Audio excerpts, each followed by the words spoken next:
Ini bukan ilmu sembarangan. Ilmu ini lebih tinggi dari ilmu para wali yang ada di tanah Jawa. Karena sumbernya juga dari seorang wali yang ilmunya lebih hebat dari para wali yang lain.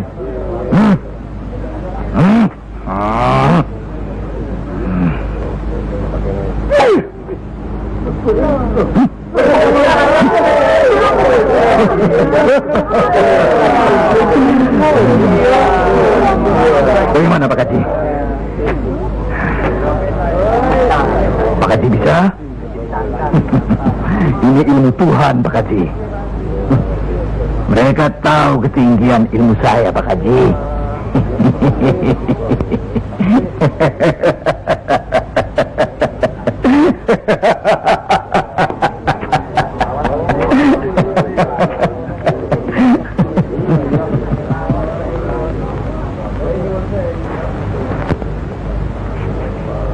Telur-telur itu sudah waktunya menetas. Saya tahu. Tetaskanlah kalau bisa. Kehebatan saya Pak Haji sudah lihat kan? Coba sekarang Pak Haji. Insya Allah. Coba pindahkan telur-telur itu ke bawah pohon sana.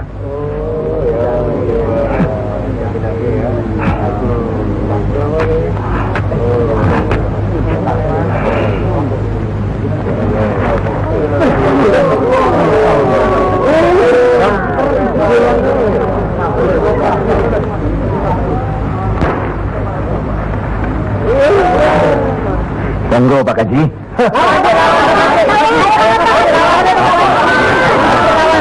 Hanya karena Allah semata. Silakan saja. Lihat ke telur-telur itu.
Terimalah hak kisanak. Ilmu tidak untuk diperagakan, tapi untuk diamalkan. Terimalah.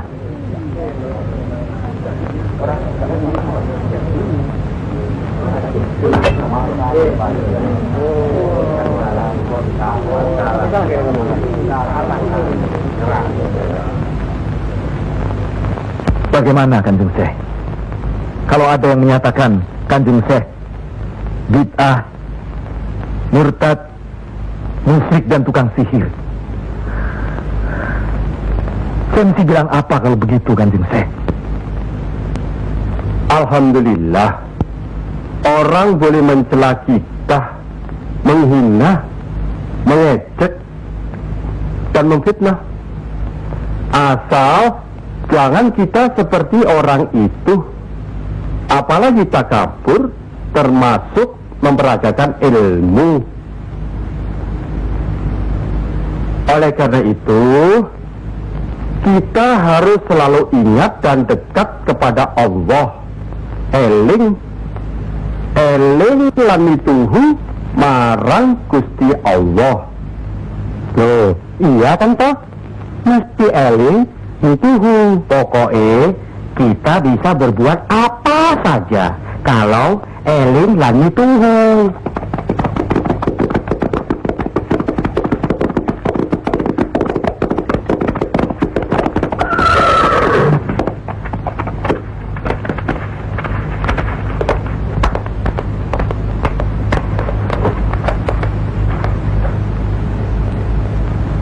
Mas kalian belum benar Islamnya.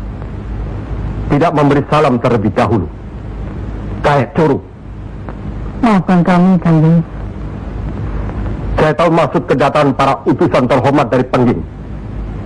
Sampaikan saja pada Loro Bupati. Saya mau bantu kalau urusan agama. Urusan pemerintahan, saya tidak mau ikut campur. Itu berarti Pengging menolak ajakan kita. Gimana Paman? Jelas. Karena Pengging dan kelompok wali yang lain pihak-pihak. Memang, apalagi tersiar berita bahwa para wali telah mencalonkan Raden Patah sebagai Sultan Hidingtoro Demak. Apa maksudnya itu, Kanjeng? Itu satu taktik untuk mengizinkan jalan, karena beliau masih ada tetesan darah Majapahit.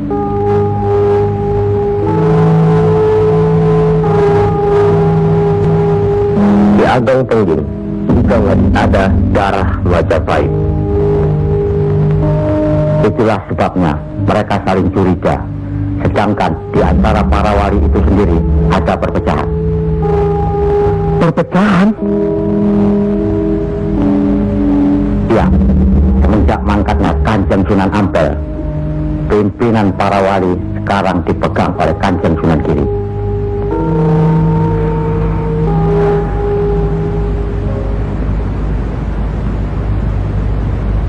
Saya tidak mengerti mengapa Dimas Sunan Kalijogo menggunakan ini.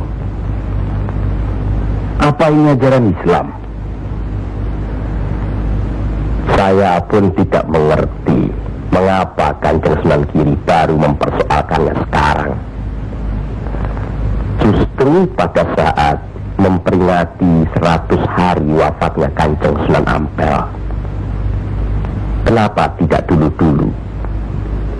Ya, karena baru sekarang ini kita berkumpul tanpa ada orang lain di antara kita.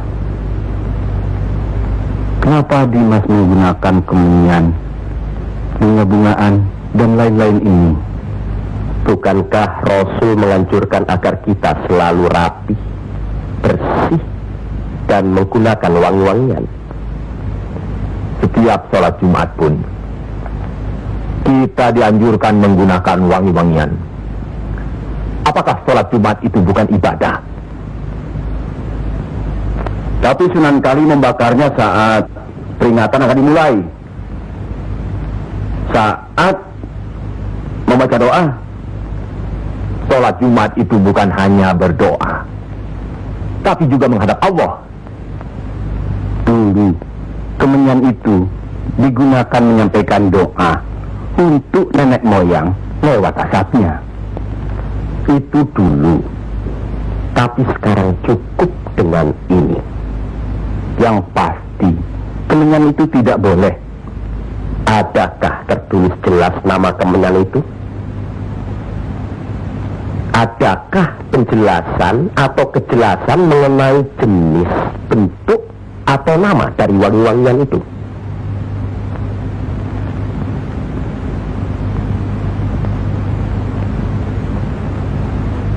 Kalau orang Jawa menganggap kemenyan, setangki, bunga-bungaan itu wangi, apa salahnya kalau mereka menggunakan? Tapi Sunan Kali kan bisa melarangnya. Untuk apa melarangnya? Untuk apa kalau cuma membuat mereka tersinggung dan kemudian kita tidak berhasil mengislamkan mereka? Memang Sunan Kali lah yang selalu lain cara pendekatannya kepada rakyat. Tidak ada cara lain, Kanjeng Sunan Giri.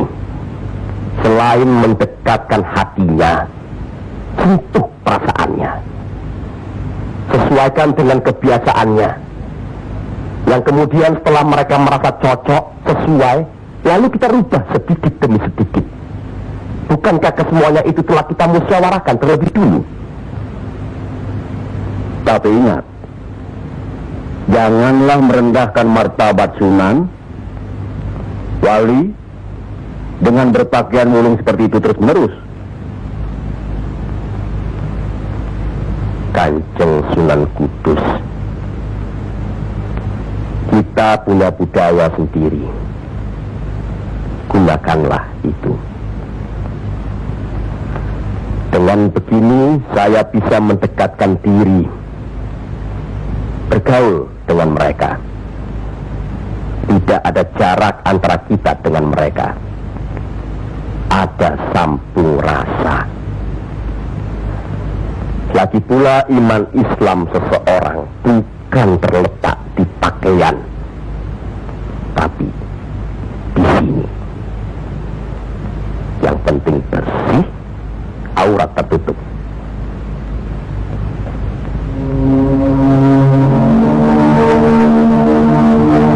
Hari ini setan-setan sedang bertengger di dada sedulur-sedulur.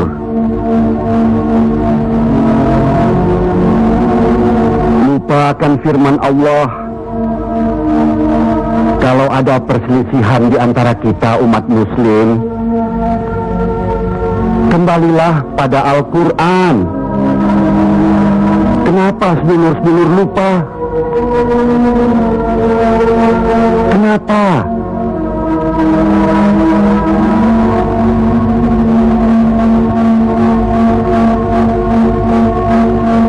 Maafkan yang Sunan Giri. Mestinya hal ini tidak boleh terjadi. Apalagi Kanjeng Sunan sebagai pimpinan kami di sini.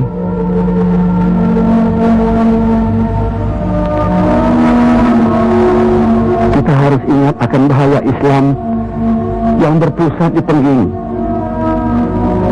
yang perkembangannya begitu cepat, penyebarannya dan cara mengajarnya yang berbeda dengan kita. Apakah kita tidak merasa curiga sama sekali terhadap Syekh Siti Jenar alias Syekh Lemah Abang itu? Maaf, Kanjeng Sunan Bonang. Tidaklah baik berprasangka buruk terhadap orang. Itu pun termasuk dihinggapi syaitan. Astagfirullahaladzim.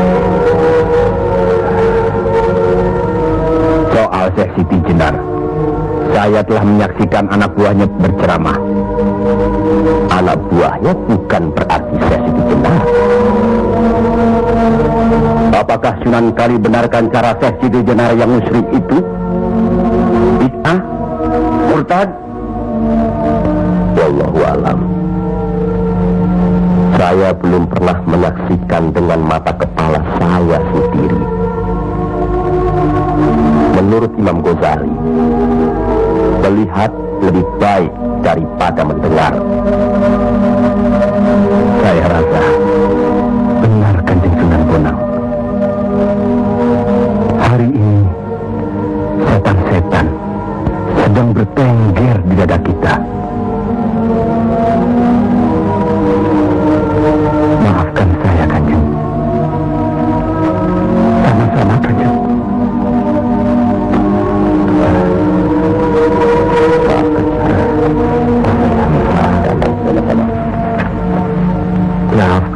Maafkan saya, Sunan. Kanjeng Sunan Bonang. Sama-sama. Maafkan. Maafkan saya. Maafkan Kanjeng Sunan. Alhamdulillah. Maafkan Kanjeng Sunan.